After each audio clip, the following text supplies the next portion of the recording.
Après l'île Sud, c'est le camp de Roms situé au Galon d'Eau à Roubaix qui a été démantelé. L'opération s'est déroulée à 7 h ce matin dans le calme, en présence de quelques élus et membres d'associations. Cette évacuation à la demande du maire de Roubaix était prévue depuis quelques temps. La veille, certaines familles étaient déjà sur le départ. Depuis plus d'un an, 250 personnes vivaient ici sur cette friche.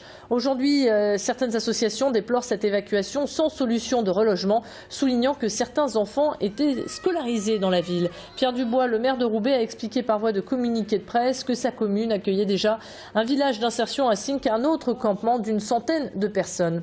Certaines familles sont donc parties se réfugier dans d'autres camps de la métropole lilloise, d'autres ont accepté un retour volontaire dans leur pays.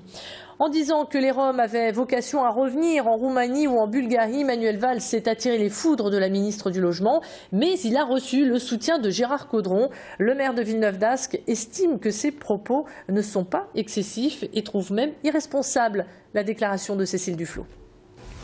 C'est irresponsable de dire des choses pareilles. C'est irresponsable. Quand on est ministre,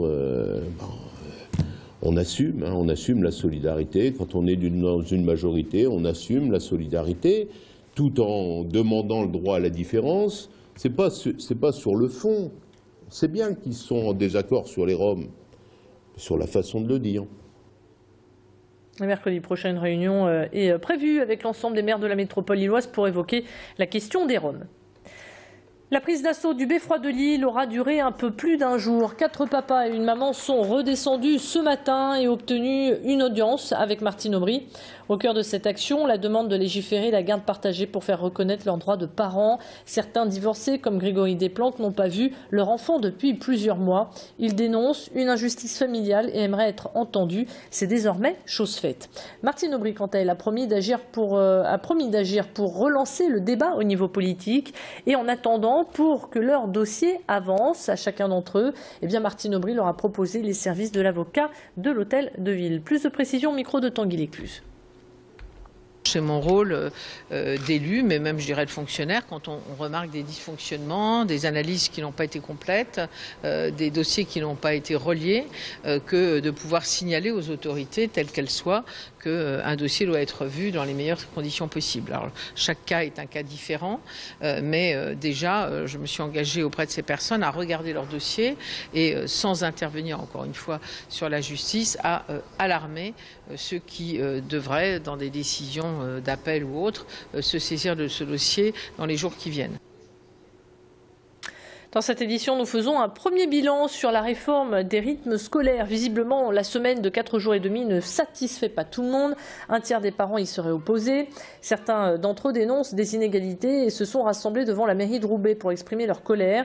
Ils dénoncent un emploi du temps incompatible à la vie de famille avec des journées qui se terminent à 15h15 et regrettent que certaines activités périscolaires ne soient pas accessibles à tous puisque les enfants, dont l'un des parents ne travaille pas, bénéficient uniquement des activités périscolaires qui ont lieu une fois par semaine.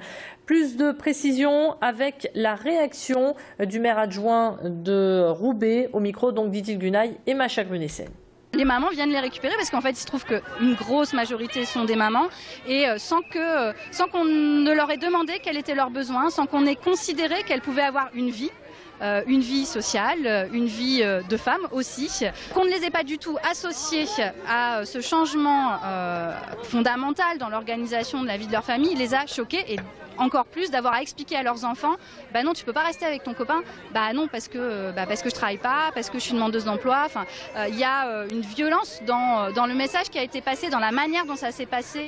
Personne n'est exclu, c'est qu'à partir de 15h15, il y a des parents qui sont disponibles, qui peuvent venir chercher leurs enfants et je les remercie pour l'attention qu'ils portent aussi au dispositif de la ville. Ça veut dire que les actions sont des actions de qualité et ils voudraient inscrire leurs enfants. Dans un deuxième temps de la mise en place de la réforme des rythmes scolaires, la ville va aller vers ces personnes-là qui sont demandeuses, même s'ils n'ont pas même s'ils ne peuvent pas, même s'ils sont libres à partir de 15h15, et à ce moment-là, on verra avec ces parents de quelle manière les services pourront inscrire leurs enfants. Comme chaque vendredi, nous vous proposons des idées de sortie pour ce week-end. Envie d'une exposition, d'une activité. Marie Dufour de Métropolis vous donne quelques bons plans avec entre autres les portes ouvertes de la Villa Carvois. Vous avez peut-être eu l'occasion de la découvrir à l'occasion des Journées du patrimoine il y a 2 semaines. Si ce n'est pas le cas, eh bien, dépêchez-vous puisque les portes ouvertes se terminent dimanche. En plus, c'est gratuit. Rappelons que cette villa a été construite entre 1929 et 1932 à la demande de Paul Cavrois, un industriel du textile à Roubaix. La réouverture après rénovation totale est prévue pour 2015, donc c'est pas tout de suite. Et c'est un véritable succès puisqu'en 2 semaines, eh bien, la villa Cavrois compte à peu près 30 000 visiteurs. Et c'est ainsi que s'achève donc cette édition. 18h passées de 6 minutes. On marque une courte pause. On se retrouve dans un instant pour faire un point complet sur votre météo, mais aussi vos conditions de circulation, car ça coince actuellement sur le périphérique sud et aussi sur une bonne partie de l'A1.